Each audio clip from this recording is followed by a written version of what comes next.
예, 다시 시작합니다. 46-2 정치 자영업자 개놈들에게 고한다. 죽어나는 민생. 결국은 지금 무슨 성창호 판사가 경남지사에게 후속을 하니까 그걸로 지금 온갖 난리거든요.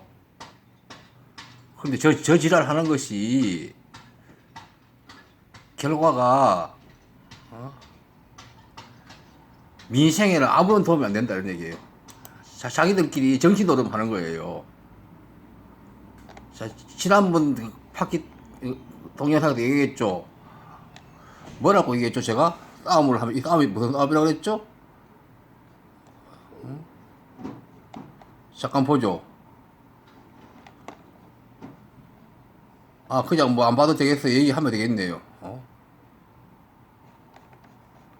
자, 저렇게 싸우면,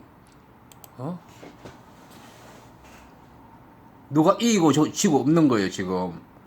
지금 야당 쪽, 여당 쪽하고 피 터지게 싸우는데, 저건 일종의 내전이에요, 내전. 대한민국 국가 내에서 양쪽 A하고 B가 지금 내전을 벌이고 있는 거예요. 근데 저 싸움은 어느 쪽도 이길 수 없는 싸움이에요. 왜냐하면 서로가 공격할 무기가 있기 때문에요. 그러다가 자꾸 세월 가는 거예요. 자, 세월이 가면, 그 다음에는 어떻게 됩니까?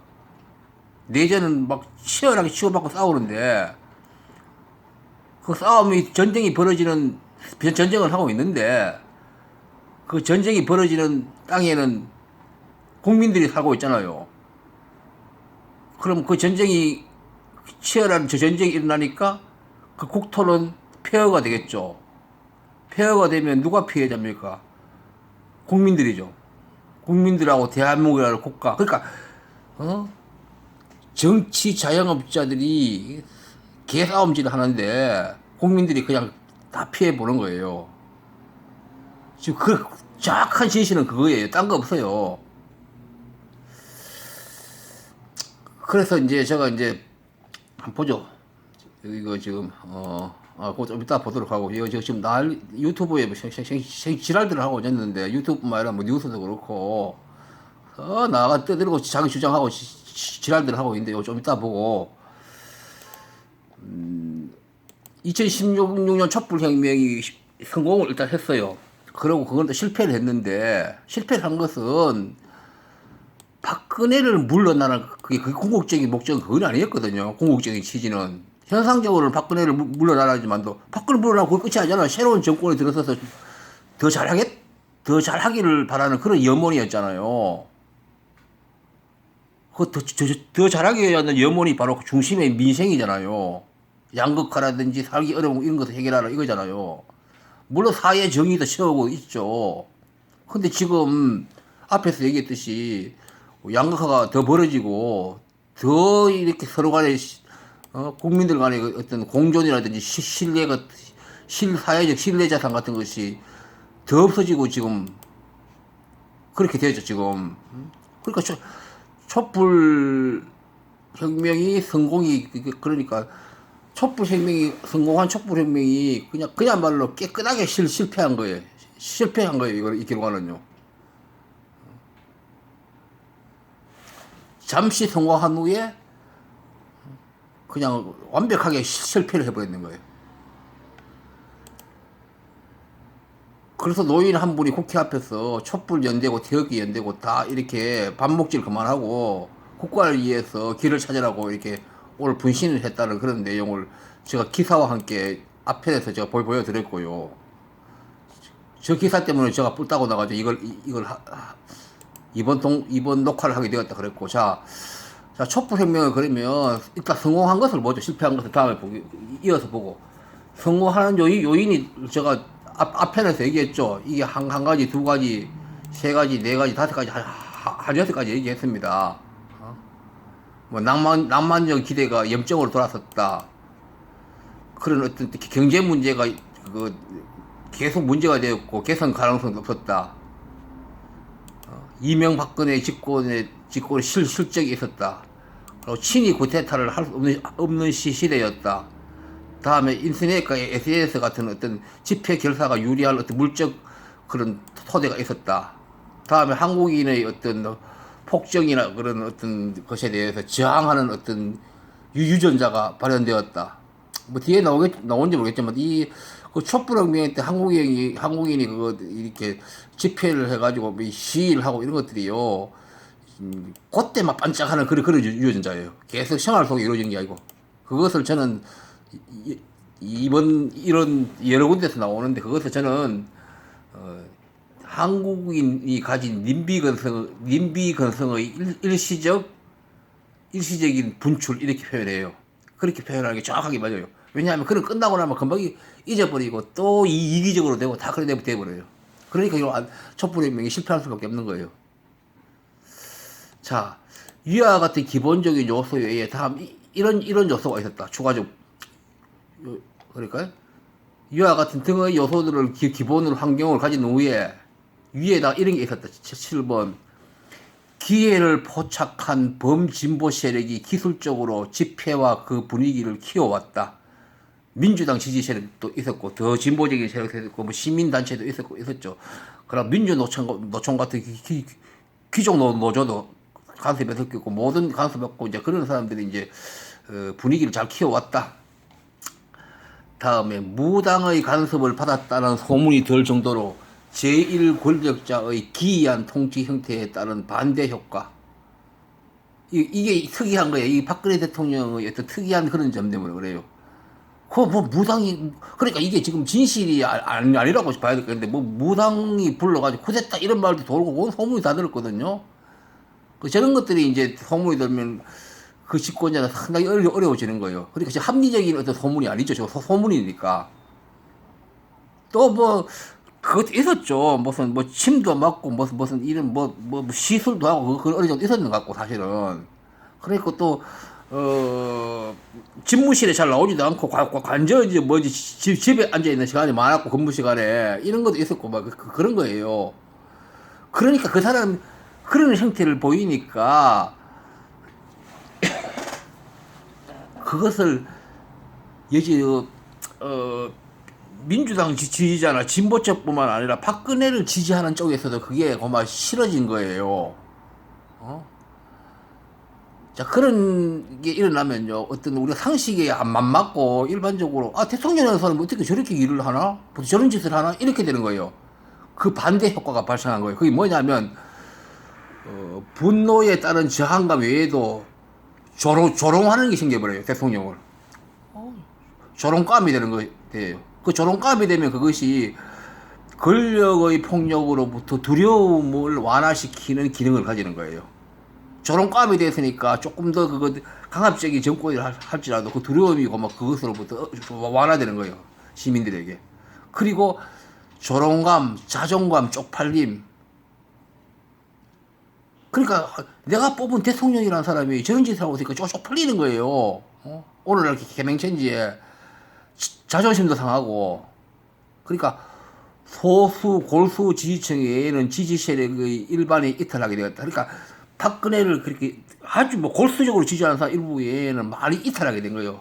쪽팔리고 이러니까 대통령이 저러니까 쪽팔림이 추가된 에너지가 또 가시했다. 저것도 상당히 의미가 커요. 대통령이 박근혜가 무너진 원인에는. 다음에 조기에 일정 수준 이상의 결단이 있었다면 탄핵이 아닌 정치적 타결이 불가능하지는 않았다고 보아. 즉 하나는 인자네.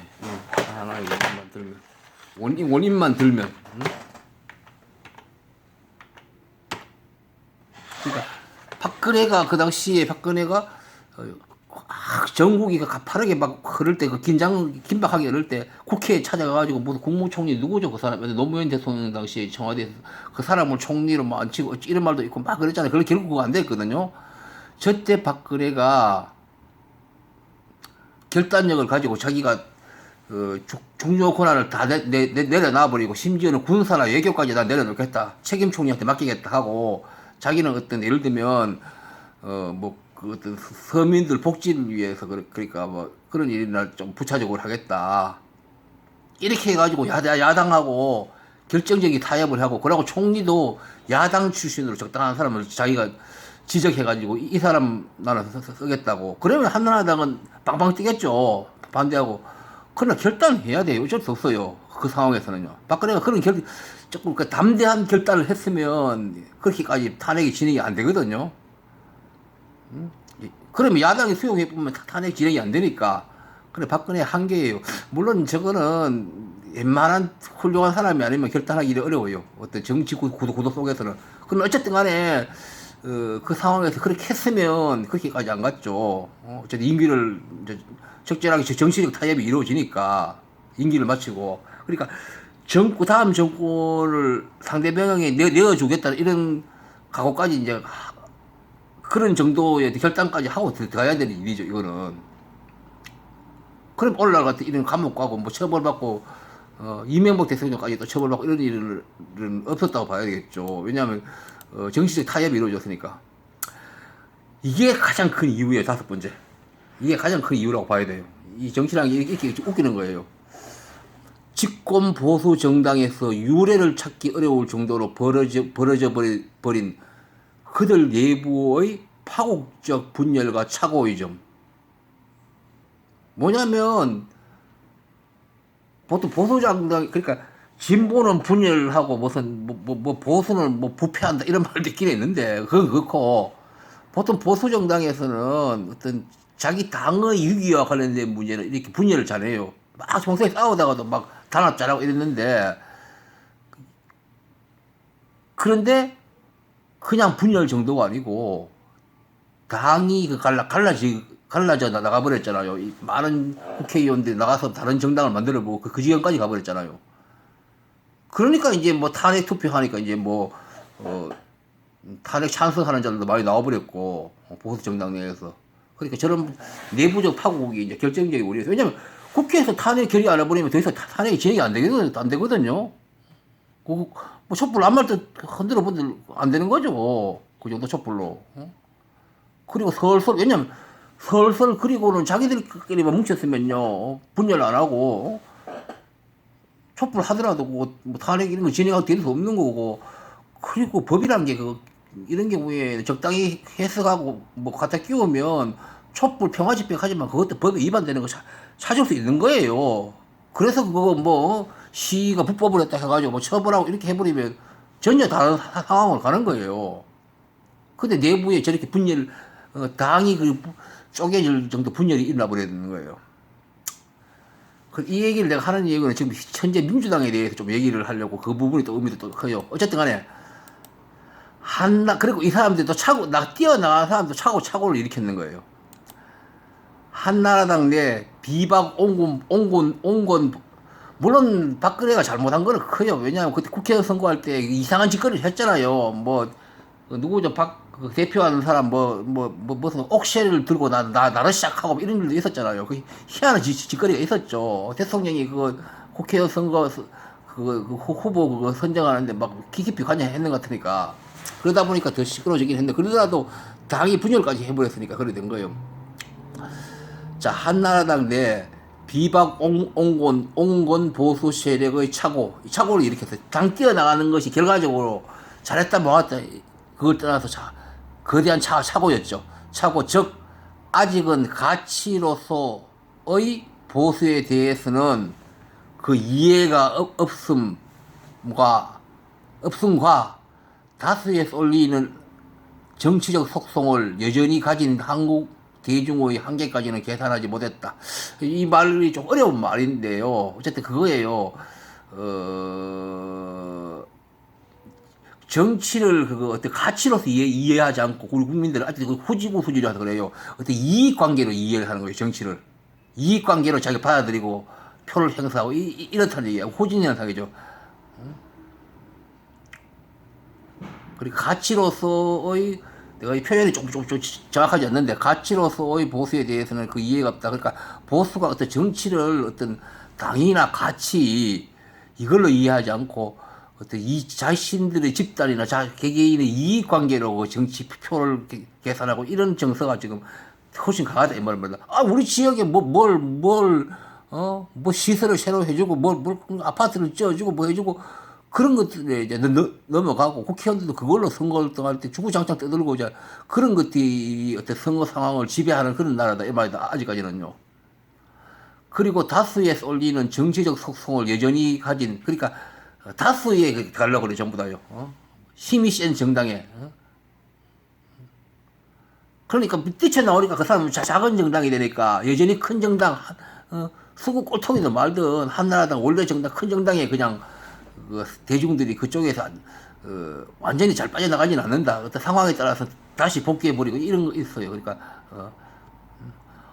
작은 정당이 옳다 싶어도 도덕적으로나 윤리적으로나 여러 가지 그 정치 비전으로 봐서도 옳다 싶어도 그쪽으로 안 가고 힘 있는 정당이 간다. 그러니까 그 민주당도 마찬가지예요. 민주당 지지자들요. 특히 민주당 뭐 일반 국민들 그건 이제 고의로 그런 건 아니에요. 정서가 그런 건데 그러니까 민주당보다도 더 어떤 민주적인 주장을 하고 어쨌든 그런 어떤 하는 그 작은 진보 정당들이 우리나라에 그 정의당 외에도 또 제도권에 못 들어오는 정당도 있거든요. 녹색당이니 무슨 당이 무슨 당인데 그쪽으로 안 가는 거예요. 그쪽으로 정서상으로 갈 수 있는 사람인데도 왜냐하면 다수가 있는 힘 있는 정당에 자꾸 남아 있으려고 하는 거예요. 특히 유튜브하고 팟캐스트하고 하는 이런 운영하는 이런 자들이 다 그래요. 전부 다 거의 대부분 다 그래요. 현실적인 말만 뜯을 뿐이지 현실적인 손해보는 부잣집에 있겠다 이런 뜻이에요. 나는 부잣집에 있으면 누리겠다 그래요. 작은 정당에 가가지고 고생하기 싫다 그래요. 그래서 냉정히 얘기해야 돼 이런 거는요. 이런 것 때문에 대한민국이 발전 안 하는 거예요. 자기 신조대로 안 하고 전부 다. 뭐 돈이 오기나 자리가 오기나 이 큰 정당이 있어야 그게 되니까 그 큰 정당보다 작은 정당이 더 옳은 가치를 한다는 것을 알면서도 그걸로 안 가는 거예요. 현실적으로 자기가 이익되는 쪽에 그거 다 모이는 거예요. 그런 걸 계산 못 했다. 이런 문제가 현재 민주당에도 이 상황이 지금 벌어지고 있어요. 지금은 조금 소강 상태인데 뭐냐면요. 민주당 내에 이제 극심한 불신이 있어요, 지금요. 분열이 있고. 뭐냐면, 이재명 씨를 저렇게까지 사법 처벌받도록 민주당 주류 세력이 그냥 뒀다 이런 얘기예요. 심지어는, 작전을 해가지고 이재명을 그거 추락시키려고 했다고 이런 생각까지 가지고 있는 민주당 지지자들이 많은 거예요. 그러니까 결국은 다시 저게 재발되게 되어 있어요. 이 상태로는요.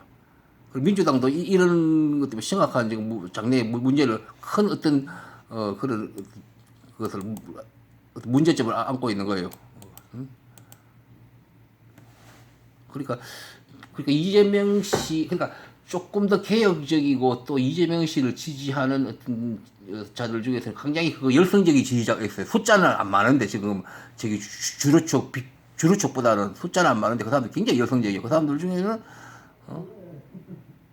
그렇게 말은 조심스러워 하는데 그 중에는 해외에 있는 유튜브 그 운영자들 이런 자들이 주로 그런 얘기를 좀 더 많이 하는데 청와대를 바로 공격해요. 그 사람들은요.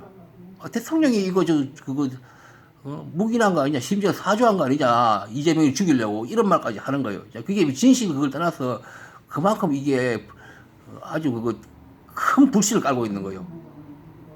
서로 간에 이제 이런 것들이 저는 민주당에 큰 우려가 돼요. 서로 그거 비판하더라도 국가의 어떤 중요한 문제의 수행을 위해서는 단합대가 통일된 가치를 가지고 통일된 어떤 행동 양식으로 힘있게 진행을 해야 되는데 그게 지금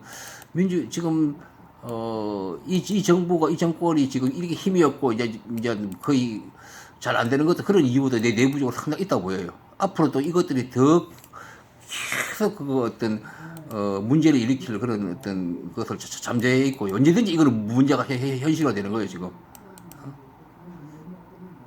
그러고 다음 대권 주자 문제와도 관련이 있고 뭐 복잡해요 지금요. 다음에 이 가장 그런 거고 다음에 특히 언론을 선두로 검찰, 법원, 헌법재판소 등이 변화된 대세에 따른 대세를 아니고 대세에네요. 따른 기회주의적 자세 전환 등이라는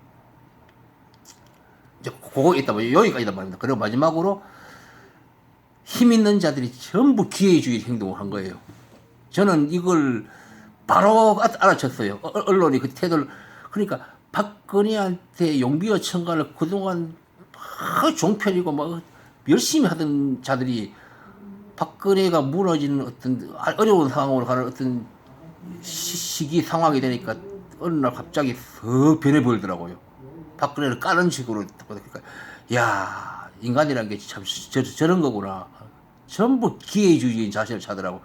그러니까 이어서 전부 다 이제 검찰이고 법원이고 헌법재판소요. 그거 박근혜 대통령을 직에서 면한다는 거 그 사람들 훌륭해서 그런 거 아니에요. 기회주의예요. 왜냐하면 촛불 전국이라는 거대한 이런 전국이라는 그 국민이 가진 권력에 눈치를 보고 결정한 거예요. 기회주의자. 언론이 이 기회주의를 제일 먼저 선택을 했던 그 당시에요. 그러니까 이 나라가 안 되는 거예요.